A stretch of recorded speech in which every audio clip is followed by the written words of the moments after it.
I want to tell you a quick story by way of introduction to our first guest this morning. Yesterday, thanks, to the common sense of the Speaker of Parliament, young Ben Esper and I went down and Ben got his photo taken. They used the one of me they had in the system. We were issued with our press credentials for the Parliamentary Press Gallery at the instructions, or with, if you like, the sponsorship of the Speaker of the House, having been told by the press gallery, by the other journalists, that somehow the platform didn't qualify to be journalists because we weren't a member of some private organisation with real estate agents on it that supposedly regulates the media industry. I showed Ben round, and I actually hadn't been deep in the corridors of power for quite some time. So we went up to the press gallery, the actual physical press gallery, which is a chamber above the debating chamber. We saw Ben's dad's name carved with a penknife into the wood of the bench there. And Ben took a little picture of it to send back to his dad, who was in the gallery at the same time as I was. My carved name has been covered up with a speaker. So you can't actually see. I've been erased from the records, from the bench. But we went out of the press gallery through a door that I used to go out through that actually got us into the Green Parties area and the kitchen. And gosh, they were worried, weren't they? There were people with lanyards running around going, "You can't be here." And I said, "Well, I can't get back out that door now." Oh, and they were just concerned. And it was classic. It was classic Wellington. It was a classic lanyard wearing, you're breaking the rules trouble. Regulation and rules. And our world and Wellington and politics is bloody full of it. And the ACT Party says we're going to get rid of it. We're going to get rid of that regulation, all those rules. People run around going, by having more rules, by making up an outfit that says we're going to enforce the rules of having no rules. The ministry, the Department of Deregulation, quite rightly, on the face of us, this looks completely ridiculous. And despite it riding high in the polls, ACT has been getting a bit of a kicking with it. Many people having their tongue in their cheek over this. To explain what it's all about, and also, I think, to give us a certain perspective on the current controversy involving Michael Woods, which I now say is more serious than I initially thought. We are joined by video link by David Seymour. David, welcome again to the platform. I now speak to you as an associate accredited member of the press gallery who makes a massive difference, certainly to my self-esteem and probably to the credibility of this interview. Well, congratulations, and I'm glad it sounds like justice prevailed. Yeah, it did indeed. Look, firstly, I just want to say congratulations on what seems to have been a good conference over the weekend, though you should be more careful where you park your car, because that's generally not acceptable. But you come out of there and you say we're going to have this fight against regulation, and of course, didn't you see that all the journalists and all the commentators were going to have a crack at you for your regulator of regulations? Sure, but I mean, they have a crack at us whatever we do. What ACT's interested in is hearing people's concerns, going away, putting together a plan and saying, look, we could solve your problem this way, what do you reckon? Giving voters the choice. And in the case of red tape and regulation, I would just look at what is New Zealand's true soul. Well, people like to say it's a Kiwi can-do attitude, and Hillary climbed Everest, and we won the America's Cup, and we have the number 8 wire, and we can do anything. I don't think that's the way New Zealand is today. Today, New Zealand is a place where people say no, where huge regulatory costs are built into things you can do. There's other things you can't do. And over time, the culture erodes because you don't see people getting on and succeeding. You just see them tied up in red tape and regulation. If they're trying to fix the roads, orange cones everywhere, build a house, massive delays, run an early childhood education centre, they have some of the craziest rules. Get a loan, you run into the triple CFA and you have to tell the bank how much dog food you buy before they'll extend your credit card limit. This is a world where the government has a serious problem with the way it makes rules. And of course, the government pays almost no cost. You pay all the cost. So when people say this is, another bureaucracy to fight bureaucracy, they're actually right. It's time the people making these rules had to fill out a few forms themselves, such as what problem are we trying to solve? What are the costs and benefits of the rule? Are the benefits greater than the costs? Who pays the costs? Who gets the benefits? These are basic questions that theoretically any government should be asking and answering. And our government does. I mean, they do regulatory impact statements, but they're not done well. They're not taken seriously. And as a result, people fall under this avalanche of red tape and regulation. Well, ACT says, we're going to change that. In fact, someone, I think it was someone wrote this morning that said that regulatory impact statement stuff, which I think was a result of some work Rodney Hyde did back in the day for ACT, it's just a box-ticking exercise now. It is literally a piece of regulation that is red tape that you comply with. Well, if you're a bureaucrat, you do. My point is that they don't do it very well. And so we're not adding anything here. We're bringing the people that are supposed to be doing this under one roof. And then we're saying they're going to have a minister who's going to actually be advised by them. And the next thing we're saying is that ACT's not going to vote for laws that don't pass through these principles. So we're doing what has been attempted before, but in a smarter way with some more teeth. And here's the next bit, is that under this plan, every 6 months you pick a sector, say farming or residential rentals. You go through it, you ask the people affected, what are all the worst rules that affect you? You compare them against the principles of good regulation. Does it solve a problem, and do the benefits outweigh the cost, and so on? And then you basically write a bill that would go through Parliament and get rid of it all. And the onus is on the minister responsible, in this case the Minister for Primary Industries or the Minister for Housing, say, and say, look, all this stuff's going unless you can justify keeping it. So we're totally flipping the onus. And this is the kind of thing that I think will actually change New Zealanders' lives, because you will get more opportunity to go ahead, do stuff, be productive, while spending less time complying with some rule that you have to comply with, but the people who made the rule didn't do any of the homework. Well, there are rules that exist now. There are rules about cabinet, and there are rules about ministers and what ministers have to declare in terms of their assets, etc., David. We already know that Michael Wood, the currently suspended Minister of Transport, though he holds other portfolios, didn't declare his interest in Auckland Airport. And I've got to say, and I read your public comments a couple of days ago, which was not a huge biggie, not a hanging offence. Yeah, we all, maybe forget to do stuff. But then revealed yesterday he was asked 12 times to get rid of these shares, and he didn't. That has got to get the spidey senses going a little bit, hasn't it? Well, it's absolutely astonishing. You have to wonder how that could happen. I asked the Prime Minister yesterday in Parliament, were the communications between the Cabinet Office and Michael Wood written or spoken? He said it was a combination. So if they were spoken, he must have said, oh, yes, I'll do it, then not done it. If they were written, then there must be written records that we've already put in an OIA to obtain. So it's quite extraordinary that that much communication went on, and it's really hard to understand how we could not just do it, or better still, register his interest. And here's another question: if you're the Cabinet Office and one of the ministers isn't doing their job, surely the Cabinet Office would then go to the Prime Minister and say, look, you're the boss of these guys. One of them's just ignoring us. Maybe after the first 6 times they could have gone to the Prime Minister. Did Prime Minister Ardern or Hipkins have anything to say about this, or were they just asleep at the wheel too? So it is very difficult to understand how any of this would have happened. But what I do know is that so long as we're talking about this, we ain't going to get kids to school, stop the ram raids, keep the streets safe, raise productivity, build more houses, or anything that's actually important. All right, so what is the way forward with this?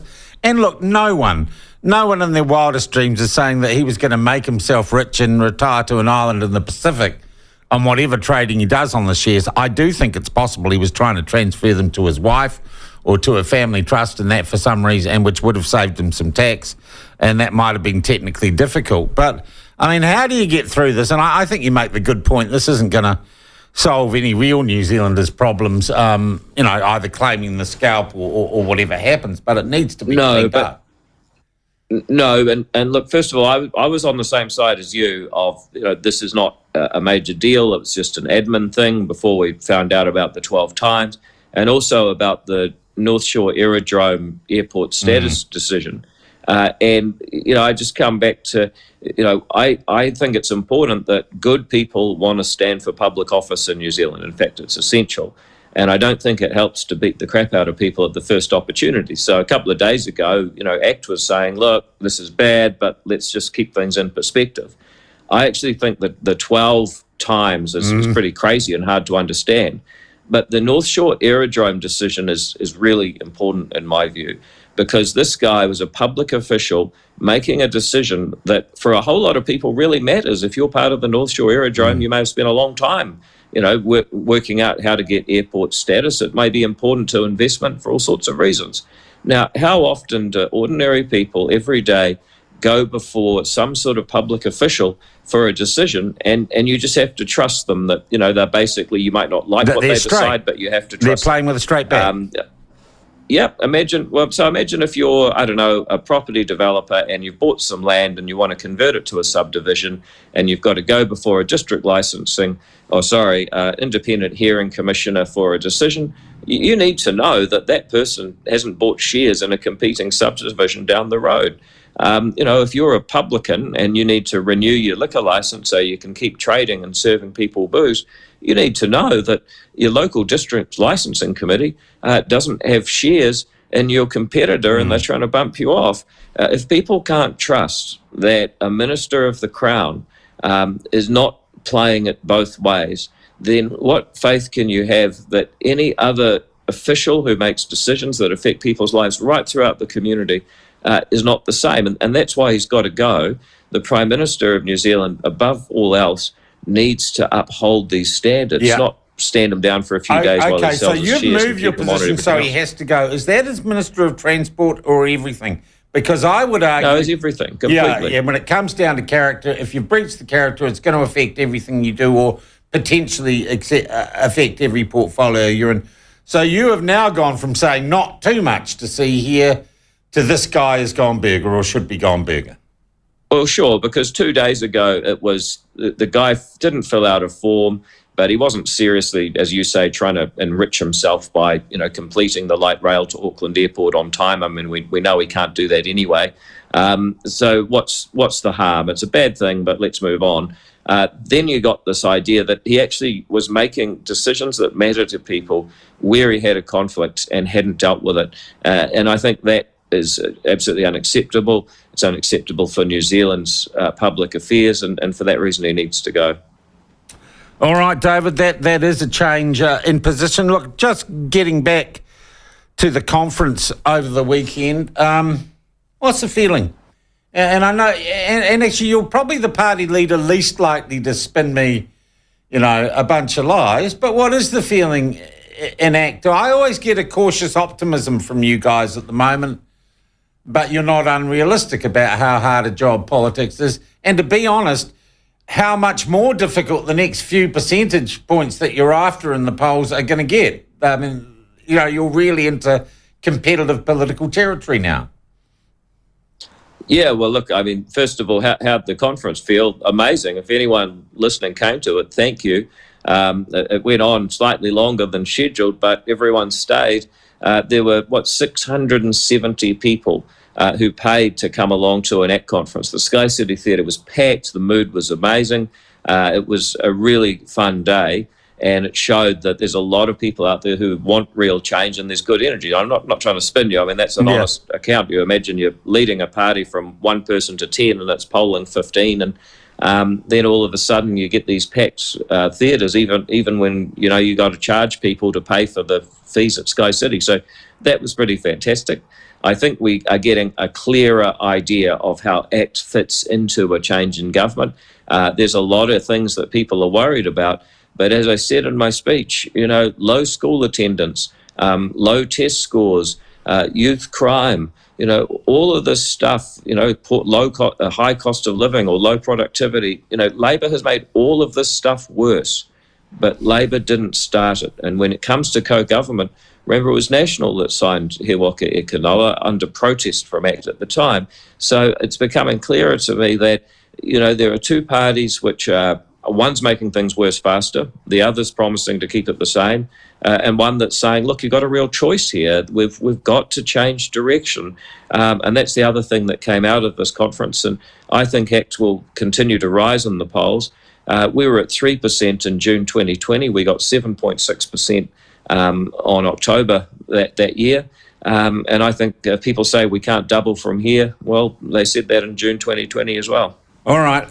Look, the other thing that came out since the conference, or around the same time, was the review of our electoral laws. And we spoke to the author of that report, or the chair of the group that authored that report yesterday. Public submissions are now being called for on that document. It suggests, among other things, lowering the voting age to 16, an extension to the parliamentary term to 4 years, and quite severe restrictions in terms of party political donations. And ACT would be a party that might be affected particularly by the donation thing. Firstly, I just want an overview of what you think of that electoral law review. Well, it's basically a Green Party manifesto. It's a whole lot of left-wing navel-gazing, a solution off in search of a problem. And it's really amazing where this stuff comes from. And I didn't see your interview with Deborah Hart, but I did hear her do some other interviews, and the excitement, the sense of mission that she seems to have.